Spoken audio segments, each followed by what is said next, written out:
Good morning, my darlings. So today we are going to go over forms. We've already covered a sphere. Today in our forms, we are going to do two of them. We are going to do a cube and a cone.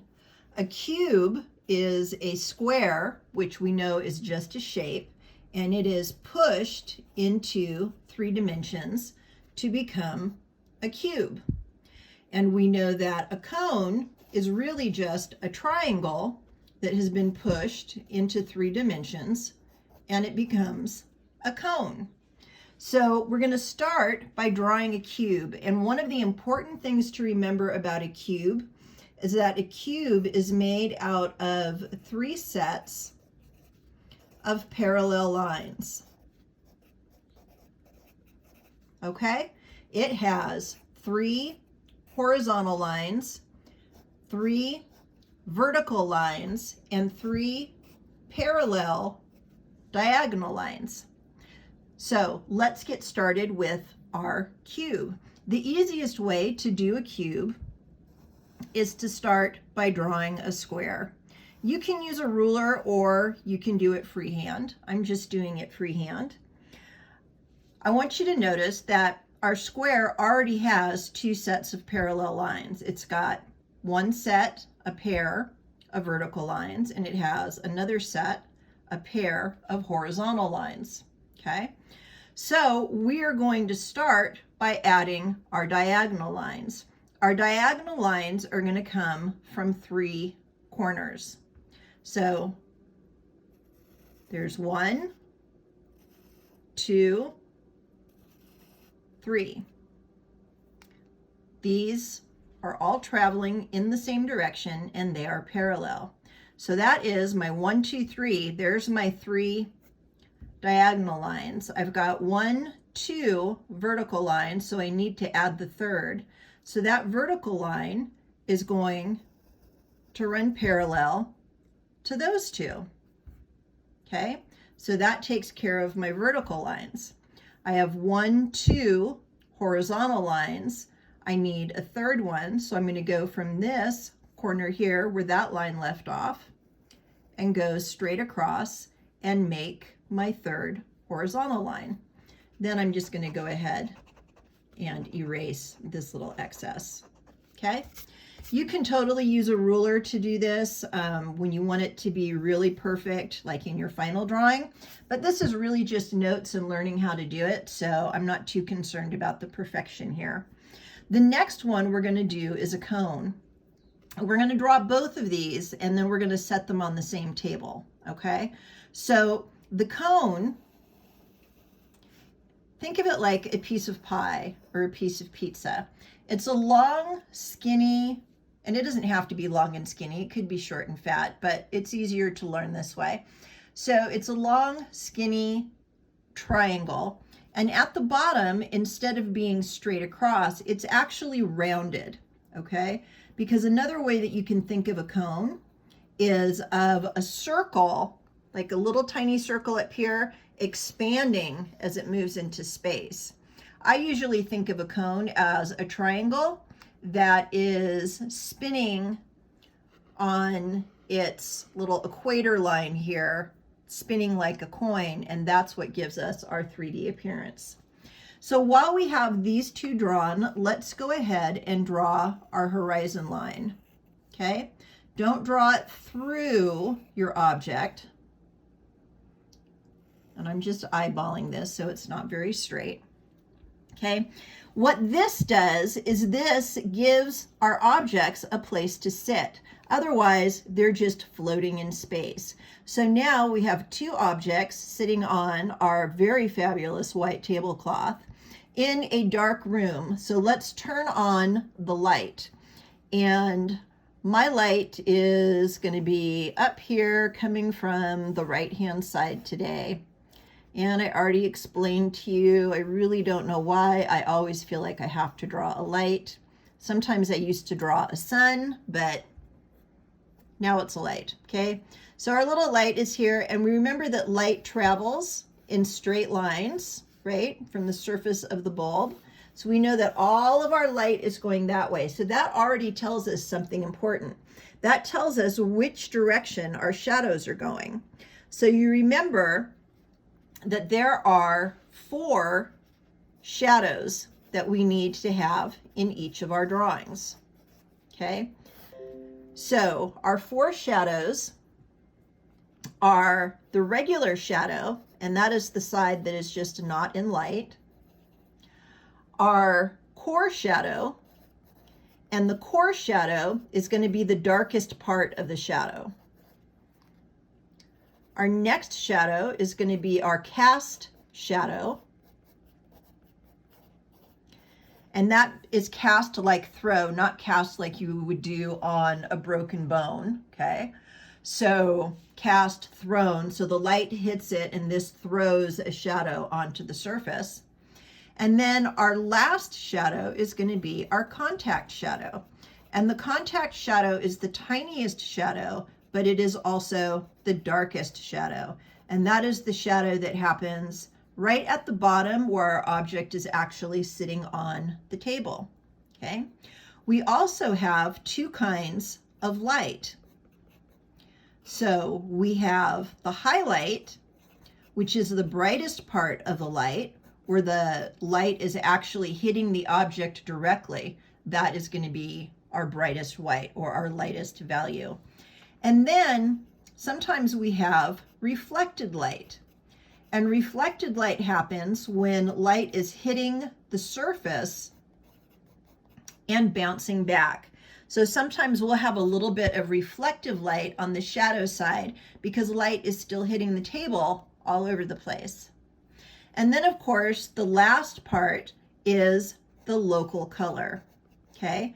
And local color is just whatever color your object is. So for example, if I was going to do this cone as the state tree of Nevada, which is the orange traffic cone, then the local color would be orange. All of my shadows would be in darker shades of orange, and my highlight would be in my lightest value. Okay, so we need to make sure that we have all of these components in each of our drawings. So I'm going to start with the cube because I don't want to drag my hand through the other one. So the first thing we need to identify is where the light is coming from. So the light is hitting the side of the box that we really can't see. Okay, that side is definitely lit. This side is also getting the light, but I don't think that this side would be all the way in highlight. So the same way that we curved our lines when we were doing the spheres, our lines are going to be a little bit straighter here because we are working on flat surfaces. So I would say that our first value here is going to be our local color. Okay, whatever color this box is. And so very lightly with your pencil, working with either a rounded tip or the flat side of a sharpened pencil, you want to lay down a little bit of graphite. And this is going to be your value number 2. You remember when we did our value scale. And if you need help determining your values, you can go ahead and do another little value scale up here on your paper. And remember that number 1 is going to be the color or the value of the paper. Number 6 is going to be as dark as we can get the graphite. Number 2 is going to be as light as we can get the graphite. Number 4 is going to be our mid value. And then between 2 and 4, number 3 is going to be a little bit darker than 2, a little bit lighter than 4. I'm going to make 4 a little bit darker. 5 is going to be even darker than 4, but not as heavy as number 6. Okay, so you can go ahead and establish your value scale if that helps you. So value number 2, okay, this is our local color. And we're going to have it across the top too. And I'm just doing a little hatching here, which is just shading with lines. Okay, remember if you want to, you can go in and you can use your finger to help blend your graphite a little bit. You do have to be careful when you're doing that because graphite likes to spread and you'll end up unintentionally turning everything gray. And then where the light is actually hitting this surface, I'm going to say that up here on the top and over here on the side, this is where my highlight is. Okay, and your highlight is going to fade. We don't want to see really super sharp lines if we can avoid it. Okay, so that's my local color. Here and here are my highlight. This side of the cube is the farthest away from the light, which means that this is going to be shadow. And so our shadow is going to be about value number 3. Now we are drawing from imagination based on rules and guidelines. Okay. If you are drawing this from life, you would definitely have to be looking at your object and looking at your light source and paying close attention to what the actual values are. If your room is really, really dark, you know, even your shadow side might be darker than a number 3 value.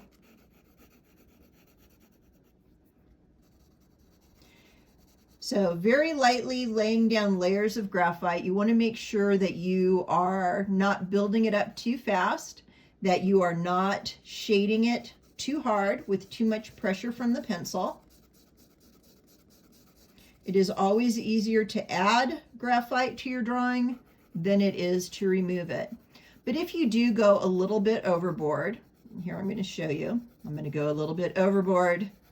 Oh no, too dark. Oh no, it's okay. Take your eraser very, very lightly. Almost no pressure. I'm just letting it slide across the paper. Just a little bit, just very, very lightly. And I'm very gently just picking up some of that graphite. Okay, you can see it's all right there on my pencil. Just picking up some of that graphite and lightening it. Okay, another thing you can do, go back in with your finger. Your finger is really good at picking up graphite. Your fingerprints act like little graphite shovels and they'll just scoop it all up. Okay, so you have a couple of ways that you can remove graphite. Of course, the best way is to not put down too much to start with because it's always easier to go darker. Okay, so that is my shadow. The darkest part of my shadow is going to be the core shadow, and it's going to be furthest away from the light. So it's not going to be at the top because light is coming over the top of the box. So my core shadow is probably going to be down here a little bit closer to the bottom. It's going to follow the same shape as the box. And notice it's not getting super, super dark. It's just a darker part of the shadow. And I like it if you can kind of blend it up a little bit so that we don't have any really, really hard lines. Okay, so that's the core shadow done. So we did the shadow, the core shadow. Now we need to do the cast shadow. In order to do the cast shadow, you have to be able to identify the direction the light is coming from, okay? The light is coming this direction. That means our cast shadow is also going to go in that direction. And in this instance, it's going to come from the corner of the box, okay? Now, because the box has these horizontal lines, when we go to cut off this shadow, it's not going to go this way. It's going to follow that same rule. So we have horizontal line here. That means our shadow is going to cut off horizontally also. Remember, the higher the light, the shorter the shadow.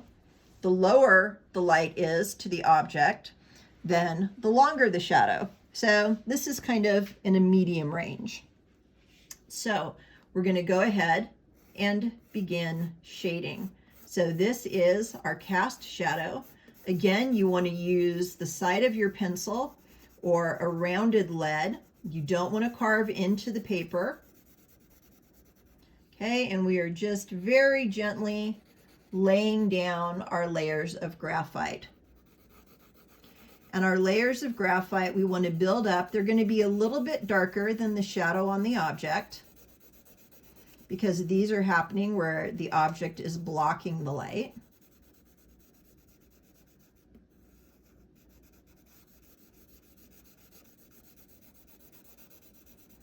I always find coloring in the shadows kind of soothing. I like the way the graphite feels on the paper. So, and it's just kind of meditative. You're just building up those layers and building up those layers. Okay, and then you can compare your values to your value chart. See if they are dark enough or if they are light enough, depending on what your tendency is when you are shading. Okay, so there is the cast shadow. The last shadow on our cube is going to be the contact shadow. And the contact shadow is right where it sits on the surface. Okay, it's really, really fine, and it does happen all the way back here too. So even on the shaded side of our cube, it's going to happen. Okay. Now let's talk about reflected light, because our light is coming this way and we do have highlights up here on the front and the top, and we do have light hitting the table.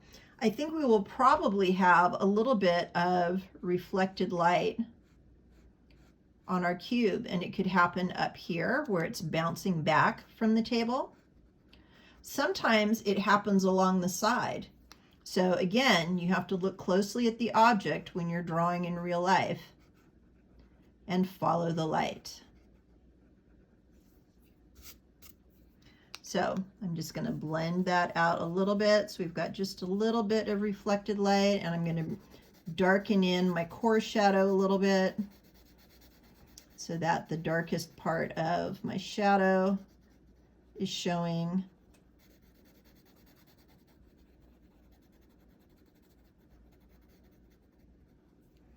Okay, so super simple. So sometimes I put my reflected light down here at the bottom, and it really makes this contrast pop between the contact shadow. But I feel like because this shadow is so long, I don't really feel like that would be accurate in this one, that there would really be that much reflected light. But you do you, okay? You figure out what's happening and where it's going.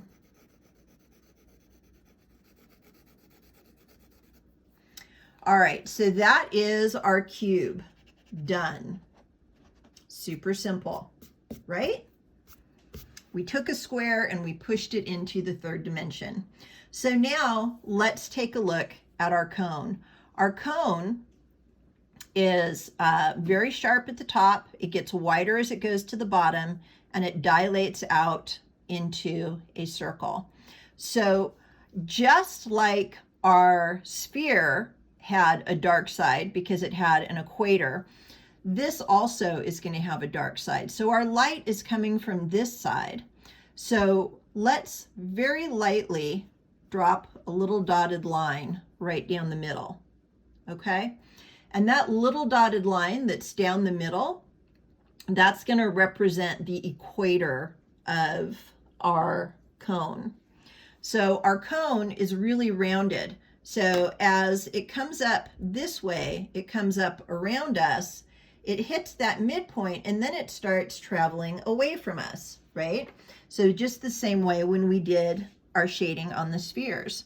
So the interesting thing about cones, and one of the things that I think makes them fun to go ahead and draw and shade, I like to do these in color too. We're going to do that next week. But one of the things that makes them fun is that all of the areas that you're going to be shading and highlighting are all going to be these long skinny pieces of pie, just like this long skinny piece of pie is the cone now. So between our horizon, between our equator and the edge, where the light is hitting, this area here is going to be our highlight. That means that the area between the highlight and the midway, okay, this midline on the cone, is going to be our local color. Remember, local color is just whatever color the thing is, okay? It can be light, it can be dark, it can be orange, doesn't matter. So this is going to be, in graphite for today, this is going to be our lightest value.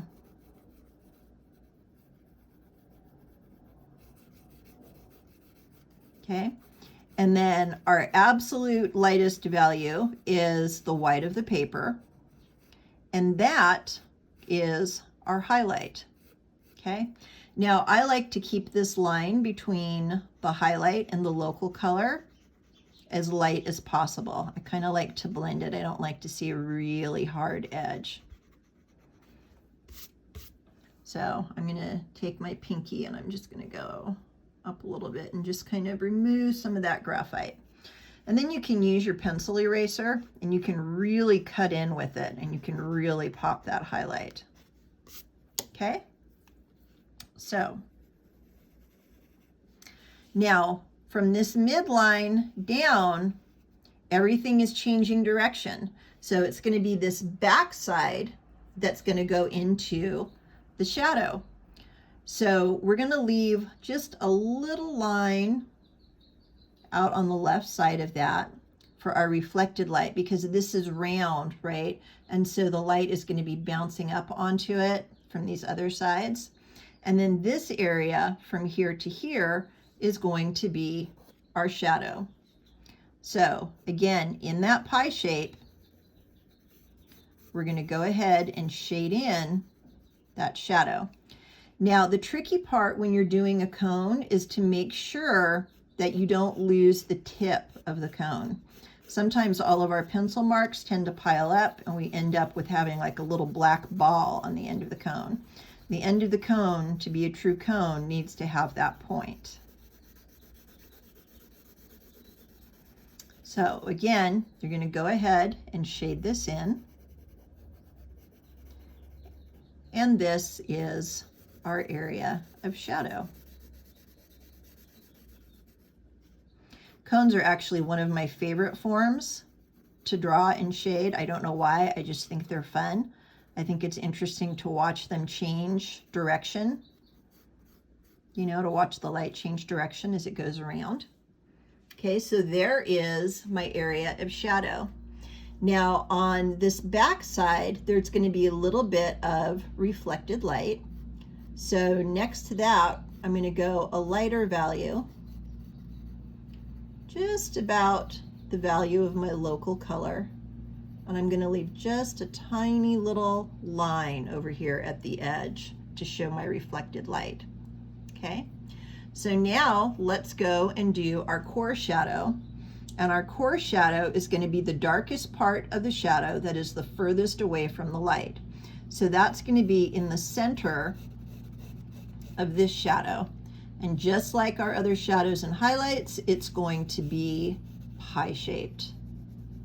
And I tell you what, if I make it through all of my Art 1 classes today talking about pie without actually going into the kitchen and baking a pie and eating the whole thing, I will consider that a win.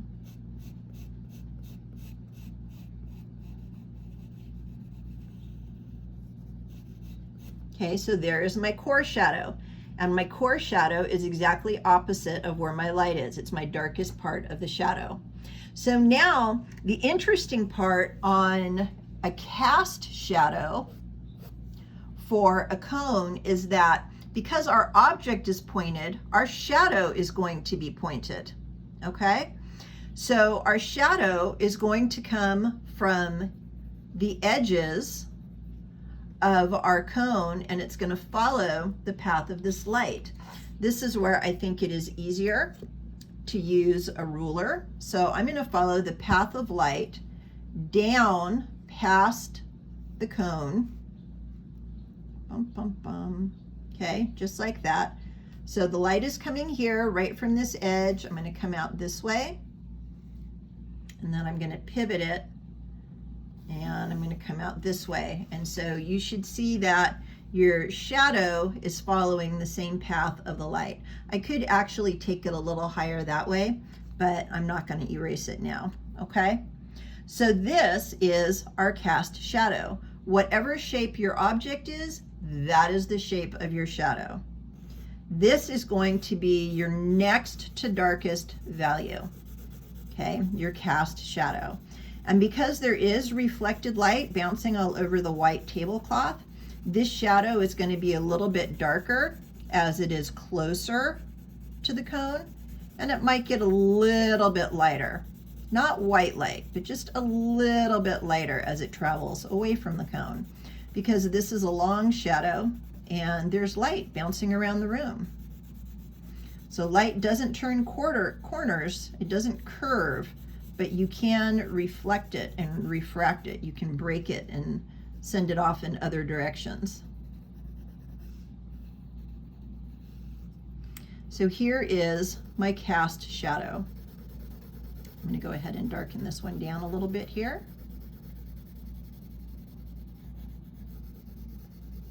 So we've already established our shadow, our core shadow, our cast shadow, our highlight, our reflected light, and our area of local color.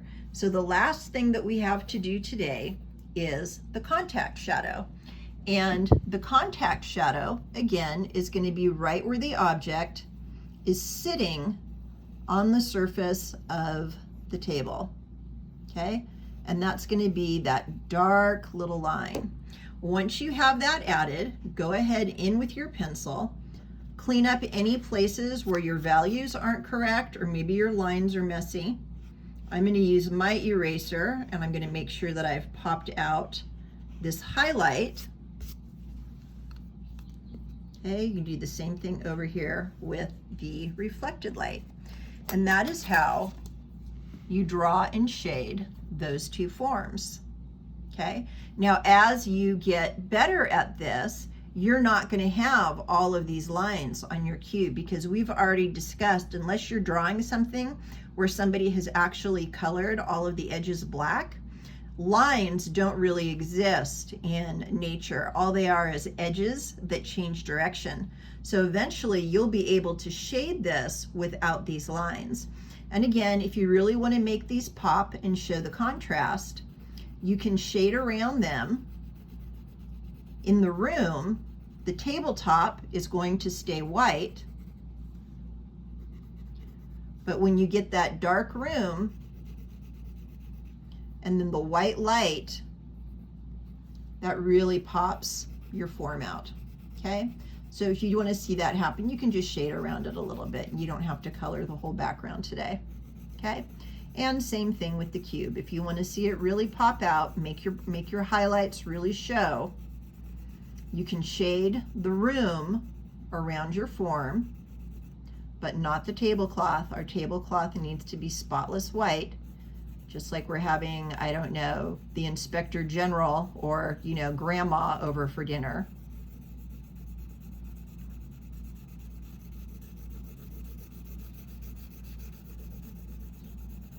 Okay, so you can just shade that, and then you can see again if you've lost your highlights.